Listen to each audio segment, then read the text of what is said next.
ತಮ್ಮ ಚಂದ್ರ ನನ್ನ ನೇರ ಕೊಳ್ಳೆ ಕೆಳಗಿಳಿಸಿ ಬೇಡ ಮಾಡಪ್ಪ. ಯಾಕಂದ್ರ ಇವರ ಶ್ರೀಮಂತ ನೀವು ಬಡವರ ಶೆಟ್ಟಿ ಕೈ ಇವ್ರನ್ನೇನಾರ ಮಾಡಿದ್ರ ನನ್ನ ಅಣ್ಣ ಅತ್ತಿಯ ಜೀವನ ಆಗೋದ ಹೊಂದ್ಕೊಂಡು ಹೋಗ್ರಿ ತಮ್ಮ. ಅಂದರೆ ನಮ್ಮ ಅಣ್ಣನಿಗೆ ಬಾಯಿಗೆ ಬಂದಂತೆ ಮಾತನಾಡಿದ ಇಲ್ಲ ಇವನ ರುಂಡವನ್ನು ಕತ್ತರಿಸಲು ಶೆಟ್ಟಿ ಏನು ಮಾಡಿ ನನ್ನ ಮನಸ್ಸಿಗೆ ಶಾಂತಿ ತೆಗೆದುಕೊಳ್ಳಲಿ. ಲೇ ತಮ್ಮ ಇಷ್ಟೊಂದು ನಂಬಿಕೆ ಹುಡುಕೋಕೊಳ್ಳಿ. ನಮ್ಮ ದಣ್ಣಾರಿ ಇದನ್ನು ತಪ್ಪು ಮಾಡ್ಯಾರ, ಕ್ಷಮಿಸ್ಬಿಡುವ ಮರೆ ಕ್ಷಮಿಸ್ಬಿಡ. ನಿಮ್ಮ ಸೌಕರ್ ಬಾಯಿಗಳಲ್ಲಿ ಮಾತನೇ ಬರ್ತಾಗಿದೆ. ನಿಮ್ಮ ಅಣ್ಣನಿಗೆ ಹೋಗಿತ್ತು ನಿಜ, ಇದಕ್ಕೇನಾದರೂ ನಿನ್ನಲ್ಲಿ ಮಾಡಬೇಕೆಂಬುದು ಇದೆಯಾ? ತಪ್ಪು ಮಾಡಿದ ವ್ಯಕ್ತಿ ತಪ್ಪು ಮಾಡಿದನೆಂದರೆ ಆ ತಪ್ಪಿಗೆ ಬೆಲೆ ಕಟ್ಟುವನು ನಾನಲ್ಲ. ಇನ್ನು ಮೇಲಾದರೂ ಈ ಜೀವನದಲ್ಲಿ ಇಂಥ ಯೋಚಿಸುವುದನ್ನು ಬಿಟ್ಟು ಒಳ್ಳೆಯ ದಾರಿ ನೀಡಿ ಅದನ್ನು ಬಿಟ್ಟು ಇದೇ ರೀತಿ ಮೇಲಾಡಿದರೆ ಮೈ ಮೇಲೆ ಹಾಕೋಳಕ್ಕೆ ಬಟ್ಟೆ ಸಹಿತ ಇಡುವುದರ ಮೇಲೆ ಎಚ್ಚರ. ಭೂಮಿಯಲ್ಲಿ ಹುಟ್ಟಿರುವ ವೃತ್ತನಿಗೆ ಎಚ್ಚರ ಏರುವೆಯ ಹುಚ್ಚ. ನಿನ್ನ ಜೀವ ತೆಗೆದು ಜೀವಕ್ಕೆ ಜೀವ ಕೊಡುವ ವೀರ ಶೂರ ಶಕ್ತಿ ಕರ್ಮೇಂದ್ರ ಇಬ್ಬರು ಇರುವಾಗ ನನಗೆ ನನ್ನ ಬುದ್ಧಿ ಬಿಡಿಯಲ್ಲಿ ಹೇಳ್ತಿರುವೆ ಬಚ್ಚ. ಈಗ ಕೂಡಲೇ ನನ್ನ ಮಾತಿಗೆ ಉತ್ತರ ಕಚ್ಚ. ಲೇ ಗೌಡ, ನಾಯಿ ಎಂದು ನೀನು ಎಷ್ಟು ಅಪ್ಪಳಿಸಿದ ಕುಳಿತುಕೊಂಡು ಸುತ್ತಾಡುತ್ತಿದ್ದು ನಿಜ. ನಾನು ಹೇಳುತ್ತೇನೆ, ಪ್ರೀತಿ ಪ್ರೇಮದ ಬೆಲೆ ಗೊತ್ತಿಲ್ಲ. ಏನು ಗೊತ್ತು ಈ ಬಿಕಾರಿಗೆ?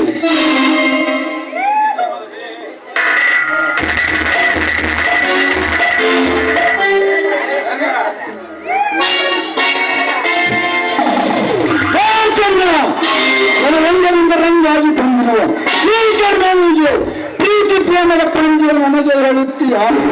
ಪ್ರೀತಿ ಪ್ರೇಮವು ಗೊತ್ತು, ಅದರ ಸುತ್ತು ಭಸ್ಮ ಮಾಡುವುದು ಗೊತ್ತು. ಈ ಕರ್ಮ ನನಗೆ ಮುಚ್ಚಳೆಯ ಬಾಯಿ ಸುತ್ತು ಹಣ್ಣಕ್ಕಾಗಿ ಈ ಗೌಡನ ಮನೆಯಲ್ಲಿ ಇದೆಯಾ? ಹಣ್ಣ ಹಾಕಿದ ಮನೆಗೆ ಕಣ್ಣು ಹಾಕುವ ಹೇಳಿ ನೀನು.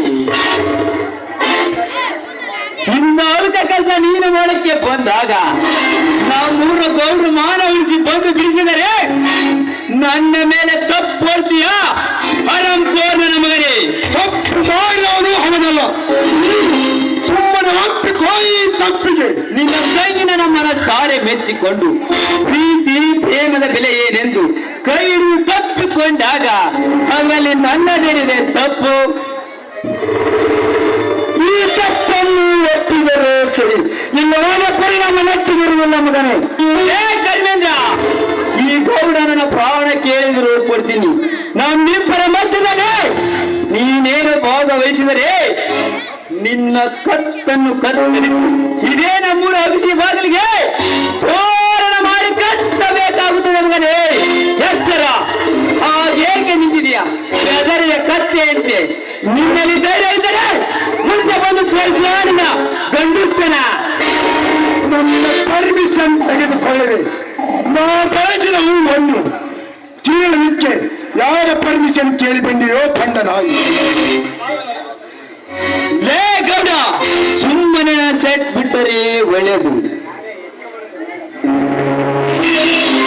ಇಲ್ಲವಾದರೆ ನಿನ್ನ ಕತ್ತನ್ನು ಕತ್ತರಿಸಿ ನಿನ್ನ ರುಂಡವನ್ನು ಚೆಂಡಾಡಿ ಇದೇ ನಮ್ಮೂರ ನದಿಯಲ್ಲಿ ಬೀಸಾಕಲು ಇಲ್ಲ ನಿನ್ನ ಜೀವಂತ ಮಣ್ಣಲ್ಲಿ ಮುಚ್ಚಿ ಬಿಡಲಿ. ಹೇಳಲೇನು ಮಗನೇ, ಹೇಳು. ಏನಿದು ಬಾಯಿಲಿ ನಾಲ್ಗಿದೆ ಅಂತ ಬಾಯಿ ಬಂದಂತೆ ಮಾತನಾಡ್ತಾ ಇದೆಯಲ್ಲ? ಒಳ್ಳೆ ಹೊತ್ತಿಗೆ ಬೂಟ್ ಪಾಲಿಶ್ ಮಾಡುವಂತ ಇದೆಯಾ? ನೀನು ಬಾ ಕಟುಕ ಅಣ್ಣ.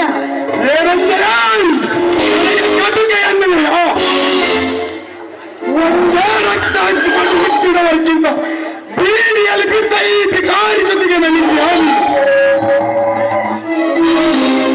ಒಂದು ವೇಳೆ ನನಗೆ ಇಸಲ ಬೀಜ ಬಿತ್ತಿ ಅವನ ಜೊತೆ ಹೋದರೆ ನಿಮಗೆ ಈ ಭೂಮಿ ಮೇಲೆ ಬದುಕಲು ಜಾಗ ಇರುವುದಿಲ್ಲ.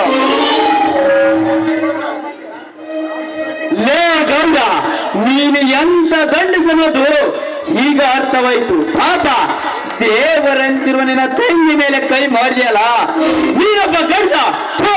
ನೀ ಹೇಳಿದ ನಮಗ ನನ್ನ ಮೇಲೆ ಕೈ ಮಾಡಲು ನಿನಗೆ ತಾಕತ್ತಿಲ್ಲವೇ? ಏನೆಂದರೆ ಸಕ್ಕಿನ ನಾಯಿ ನನಗೆ ಹೇಳಿ ಲೇ ಗೌಡ, ಸುಮ್ಮನೆ ನನ್ ಸೆಟ್ ಬಿಟ್ಟರೆ ಒಳ್ಳೆಯದು. ಇಲ್ಲಾದರೆ ನಿನ್ನ ಚಂಡವನ್ನು ರುಂಡಾಡಿ ಬಿಡುವ ಮಗನೇ ಎಚ್ಚರ. ಈ ನಿನ್ನ ತಂಗಿಯ ನನ್ನ ವಿಷಯ ಇಡೀ ಊರಿಗೆಲ್ಲ ಗೊತ್ತು. ನಿನ್ನ ತಂಗಿಯನ್ನು ನಾನು ಕರೆದುಕೊಂಡು ಹೋಗುವೇನಾ? ಹೋಗಿವೆ.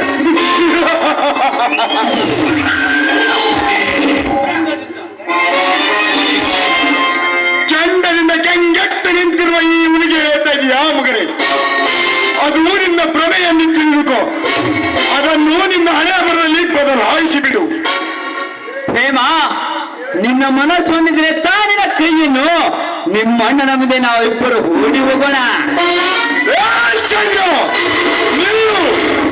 ನನ್ನ ತಂಗಿಯನ್ನು ನಿನ್ನ ಜೊತೆ ಕಳಿಸುವುದಕ್ಕೆ ನನ್ನೇನು ಸಣ್ಣ ಎಂದು ತಿಳಿದುಕೊಂಡಿರುವ ಮಗನೇ. ಸುಮ್ಮನೆ ಬಿಡು ನನ್ನ ತಂಗಿಯ ಕೈಯನ್ನು. ಇಲ್ಲವಾದರೆ ನಿನ್ನ ಹೆಣ ಅನಾಥಶವಾಗುವುದು ಖಚಿತ. ಅನಾಥಶವಾಗುತ್ತಿದ್ದೆಲ್ಲ ಗೌಡ. ಇಟ್ಟರೆ ಶಾಪ, ಕೊಟ್ಟರೆ ವರ. ಹಾಗೆ ಈ ಜೀವನದಲ್ಲಿ ಸತ್ತರು ಇಬ್ಬರು ಸಾಯ್ತೀವಿ, ಇಬ್ಬರು ಇಬ್ಬರು ಇದ್ದೀವಿ. ಸುಮ್ಮನೆ ಬಾಯಿಗೆ ಬಂದಂತೆ ಬುಗಾಬೇಡ. ಬಾ ಪ್ರೇಮ, ಹೋಗೋಣ. ಚಂದ್ರ, ನಿಲ್ಲು. ಮುಗಿದೋ ನಿನ್ನ ಅವಧಿ. ಬರ್ರಿ ಗಣರ, ಆತರ ನಿನ್ನ ಅವಸರ ಕೊಡಬೇಡ್ರಿ. ನಾನು ಮಾತು ಸ್ವಲ್ಪ ಕೇಳ್ರಿ. ಶೆಟ್ಟಿ, ಅಷ್ಟರಲ್ಲಿ ನೀನು ಯಾಕೆ ತಡೆಯಿದೆಯೋ? ಅವರಿಬ್ಬರ ಹೆಣ ಹತ್ತಕ್ಕಾಗಿ ಅರಿವು ತಿನ್ನುವಂತೆ ಮಾಡಿಬಿಡ್ತಿದ್ದೇನೆ ಕೋತಿ. ಯಪ್ಪ ಗಣರ, ಯಾವ್ದೋ ಕೆಲಸ ಮಾಡ್ಬೇಕಾದ್ರೆ ಅವನ ಮೊಂದ ಏಂದ ಮ್ಯಾಗ ಕೆಳಗೆ ನೋಡಿ ಮಾಡ್ಬೇಕ್ರಿ. ಅದಕ್ಕೆಲ್ಲ ನಾನು ನಿನಗೆ ನನಗೆ ನೀವು ಯಾರು ಏನು ಹೇಳಿದರೂ ನಂಬಿಕೆ ಇಲ್ಲ.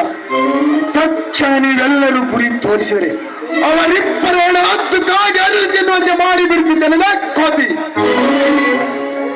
ಲೇ ಲೇ ಲೇ ಲೇ ತಮ್ಮ, ಅದಕ್ಕೆಲ್ಲ ನಾನಿದ್ದೀನಿ. ನೀವೇನ ಚಿಂತೆ ಮಾಡ್ರೆ ಬರ್ರಿ ಹೋಗೋಣ.